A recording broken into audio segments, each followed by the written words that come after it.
today we're gonna go visit the Quakers. And if you don't know what a Quaker is, then I agree with you. But apparently it's a religion and not just a brand of oats. And we're meeting with Joe, who has been a Quaker for 50 years. So obviously there's something great to it.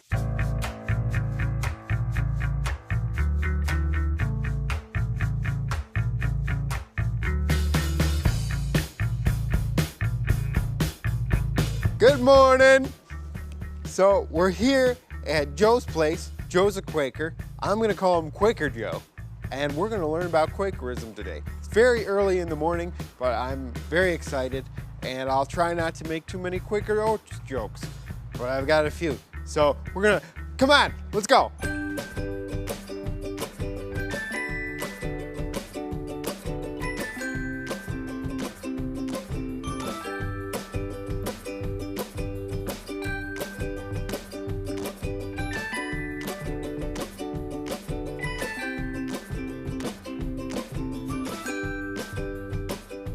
I'm excited to talk to you, and if I say anything that offends you, just punch me right in the face. I wouldn't worry. We Quakers are not easily offended. Let's get this out of the way right off the bat. What is your feeling on oatmeal? I don't like oatmeal. Blasphemy.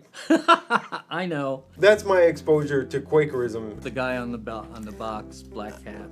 Yeah, and he's a very jolly fellow, so... I think most people would describe me as pretty jolly. You just have a very warm personality, I've got to say. Thank you, Zach.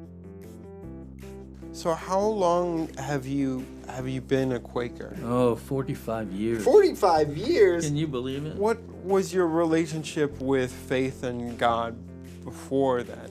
You know, as a gay man, I didn't feel like I fit in anywhere. I also didn't feel like I fit in because I was one of those people who enlisted. Oh, wow. What I understood about the war from those 3 years made me a pacifist.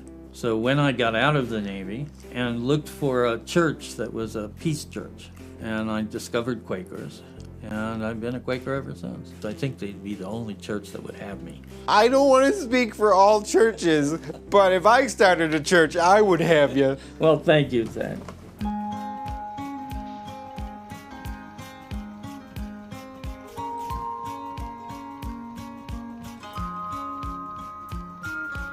People come together on a Sunday morning at 11 o'clock and they fill up the pews. Then everybody settles into silence. The object is to find that of God within you. We believe that every person has a light within, and that light is your connection with God. Walk in the light wherever you may be. Walk in the light wherever you may be. In my old leather breeches and my shaggy, shaggy locks, I am walking in the glory of the light, said Fox. When you connect with it, you get messages. You know, if you believe that God talks to you, that could be very nice. It could also be very dangerous, because you could believe that Zach should go down the street naked in his wheelchair. What's wrong with that? Hey! If I get that message from God, I'm taking it.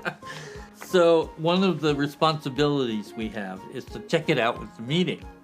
Say, I think God told me to do this, and then I would say to you, Zach, let's think about that again. I'd probably show up already naked and say, is this okay? I'd say, let's think about that. You know, you can tell it's a Quaker gathering by the number of Priuses in the parking lot and the number of Birkenstocks on the floor. Oh, man. As Quakers grew to understand their religious beliefs, they developed what are called testimonies. And the testimonies are really how we talk about how we live. So we have a peace testimony. So if you're a Quaker, you're committed to searching for peace in yourself and in the world. And we have integrity testimony.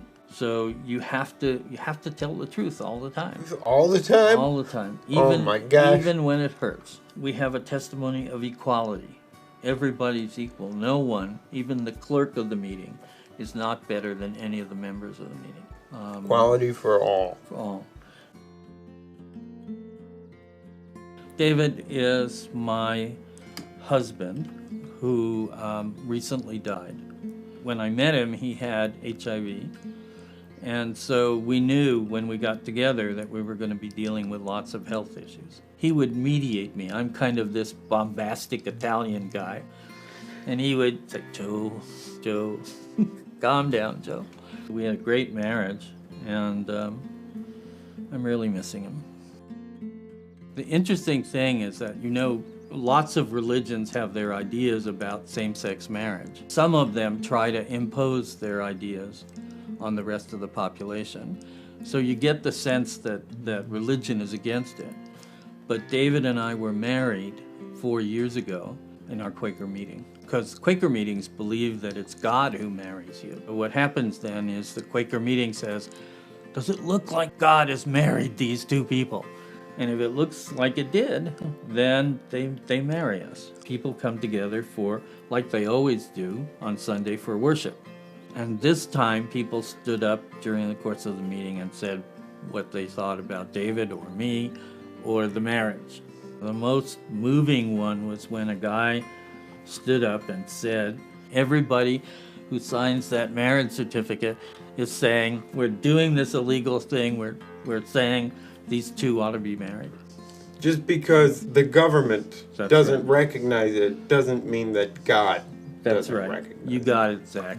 Want to be a Quaker? I kind of do. You're selling it pretty nicely. One of the biggest parts for me of the Quaker faith is forming a faith community. One of the things that happens in a marriage is the meeting agrees to take you on. When you get into trouble, which happens in every relationship where things are not quite fitting, they agreed to help. And when David was dying in the hospital, I had the meeting helping me. What has that meant to you now that David isn't here? It feels like home. Orange Grove meeting feels like home to me. They were there to support David and I all through our marriage process. They were there at the beginning to share the joy with us.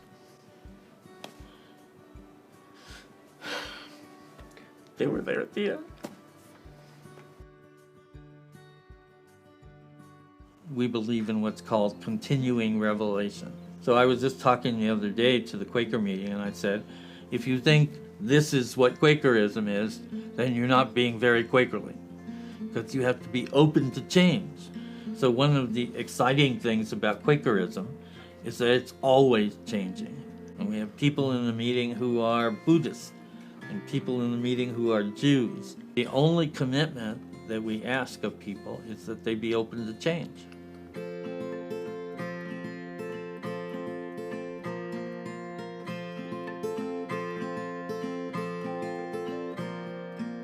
Okay, Quakerism is more than oatmeal. In the same way that oatmeal is nourishing to the body, Quakerism is nourishing to the spirit. So it is the oatmeal of the spirit. There you go. I summed it up. Soulpancake, subscribe!